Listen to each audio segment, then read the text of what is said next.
নমস্কার বন্ধুরা, আমাদের আগের পর্বে আপনারা দেখেছিলেন আমরা কিভাবে তারাপীঠ মন্দিরে জেনারেল লাইনে দাঁড়িয়ে পুজো দিলাম। আর আজ আপনাদের নিয়ে চলেছি তারাপীঠ মহাশ্মশানে। শ্মশান শব্দটা উচ্চারণ করতে অনেকেরই গা ছমছম করে, কেননা শ্মশান আমাদের দাঁড় করিয়ে দেয় পৃথিবীর সবচেয়ে নিষ্ঠুর বাস্তবের কাছে। যারা শ্মশানে গিয়েছে তারা বুঝেছে মৃত্যুর ডাক এড়িয়ে যাওয়া কখনোই সম্ভব নয়। একদিন সে যখন ডাক দেবে তখন এই অহংকার, এই ইগো সব চলে যাবে। তবে তারাপীঠ শ্মশানকে দেখতে হবে অন্য চোখে, যে কারণে একে বলা হয় মহাশ্মশান। এই মহাশ্মশানেই জীবন মৃত্যুর পটভূমি প্রতিদিন রচনা করে চলেছেন দেবী তারা। তন্ত্রে তারাকে বলা হয়েছে দ্বিতীয় মহাবিদ্যা। এই দ্বিতীয় মহাবিদ্যার দেবী তারা শায়িত শিবের বক্ষে দাঁড়িয়ে। দেবীর বাম পা সামনের দিকে, তাই দেবী বামা কালী। দেবীর গায়ের রং ঘন নীল। এই শ্মশান দেবী তারার আবাস। তারাপীঠ মহাশ্মশানে জ্যোতিরূপে বাস করেন দেবী তারা। দেবীর সাথে থাকে ডাকিনী যোগিনীরা। অনেকেই তারাপীঠ মহাশ্মশানে অন্ধকারের মধ্যে মিটমিটে আলো দেখতে পান। সেই আলোর দিকে নাকি ছুটে যেতে নেই, এতে দেবী রুষ্ট হন। দেবীর উপস্থিতি এই শ্মশানের 3 মহারহস্যের মধ্যে প্রথম রহস্য। আর আমরা এখন চলে এসেছি প্রথমেই একটি মন্দিরে, যেখানে রয়েছে দেবীর পাদপদ্ম। আপনি এখানে সিঁদুর আলতা অর্পণ করবেন অবশ্যই।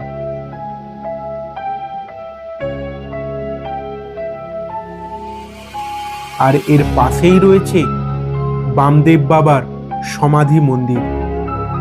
এই সমাধি মন্দিরের পাশে রয়েছে বাবার সমাধি ক্ষেত্র এবং বাবার একটি মর্মর মূর্তি। আপনারা অবশ্যই এখানে এসে নিজের মনস্কামনা জানাবেন।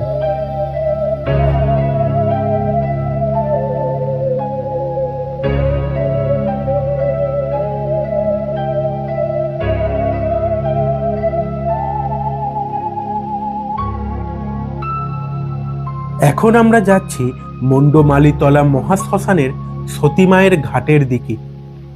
তারাপীঠ মহাশ্মশানের দ্বিতীয় রহস্য লুকিয়ে আছে এই শ্মশান সংলগ্ন দ্বারকা নদীর জলেই। এই দ্বারকা নদী উত্তর বাহিনী। আমরা জানি ভারতের প্রায় সব নদী উত্তরের হিমালয় থেকে সৃষ্ট, অতএব তাদের ধারা কখনোই উত্তরের দিকে হবে না। একমাত্র ব্যতিক্রম কাশীতে গঙ্গা আর বীরভূমে দ্বারকা। তাই দ্বারকা নদী এখানে মহাশক্তির উৎস। সেদিনে সেই স্রোতস্বিনী দ্বারকা আজকে হয়তো সংস্কারের অভাবে খালে নিমজ্জিত। তাও লোককথা অনুযায়ী এই নদীর জলে স্নান করলে সিদ্ধি লাভের যোগ্যতা অর্জন করে মানুষ।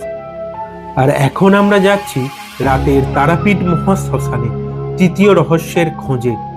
আপনাদের বলে রাখি, এই মহাশ্মশান একটি পবিত্র জায়গা। এখানে কখনোই জুতো পরে আসবেন না। শ্মশানের নিয়ম কানুন মেনে চলবেন। আপনারা এখানে রাতে এলে অনেক তান্ত্রিক অঘরী বাবাদের দেখতে পাবেন। তাদের ক্রিয়াকলাপে ব্যস্ত।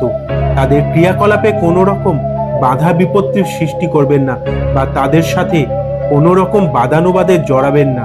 সব সময় মনে রাখবেন, এই শ্মশান যথেষ্ট শক্তিশালী। তাই সমস্ত রকম সম্ভাব্য বিপদ থেকে নিজেকে দূরে রাখুন। আর শেষ কথা, শ্মশানের পরিষ্কার পরিচ্ছন্নতা ও নীরবতা বজায় রাখুন।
এই শ্মশানের মধ্যেই রয়েছে একটি সাংস্কৃতিক অনুষ্ঠানের মঞ্চ, যেখানে ভক্তিমূলক অনুষ্ঠান বামাখ্যাপার জীবনী নাটক মঞ্চস্থ হয়ে থাকে।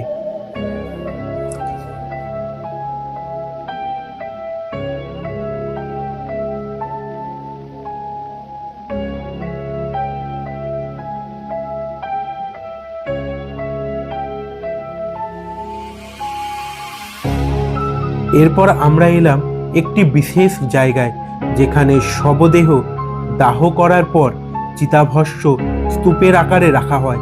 এটি অত্যন্ত পবিত্র একটি জায়গা।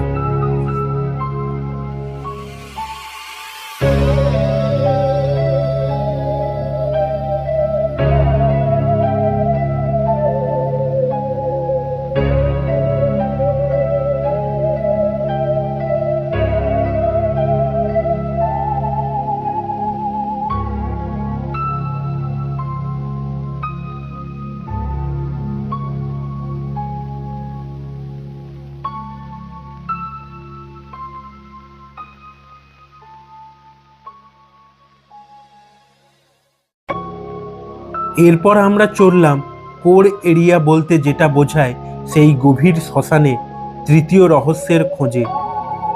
আর এটাই হলো বামদেবের সাধনাস্থল পঞ্চমুণ্ডির আসন, তারাপীঠ মহাশ্মশানের তৃতীয় মহারহস্য। এখানে ধূপ জ্বালিয়ে নিজের মনস্কামনা অবশ্যই জানাবেন। এবার আসি পঞ্চমুণ্ডির আসন প্রসঙ্গে। তান্ত্রিকদের মতে এই আসন নাকি মহা ভয়ঙ্কর এক জিনিস, এর শক্তি নাকি অপরিসীম, এবং ভুলবশত যদি কেউ এই আসনের খুব কাছাকাছি আসে তার মৃত্যু বা ক্ষতি নাকি অনিবার্য। তবে পঞ্চমুণ্ডি আসন স্থাপন করতে লাগে প্রথমত 5টি মৃত মাথার খুলি। অপঘাতে মৃত্যু হয়েছে এমন চণ্ডালের খুলি, শেয়ালের খুলি যেহেতু খুব ধূর্ত, নকুল বা বেজির মাথার খুলি যেহেতু ক্ষিপ্র, কেউটে বা গোখরো সাপের মাথার খুলি, আর হনুমানের খুলি যেহেতু হনুমান ব্রহ্মজ্ঞানী। এই আসনে বসেই বহু যুগ পূর্বে দেবীকে তুষ্ট করে তারাপীঠকে সিদ্ধপীঠে পরিণত করেছিলেন ঋষি বশিষ্ঠ, আর এই আসনে বসেই বামাখ্যাপাও তন্ত্র সাধনায় সিদ্ধি লাভ করেন। এই 3 মহারহস্য নিয়ে আজও বীরভূমের বুকে দণ্ডায়মান তারাপীঠের মহাশ্মশান, যা নিরন্তর বলে চলেছে দেবী তারার মাহাত্ম্য।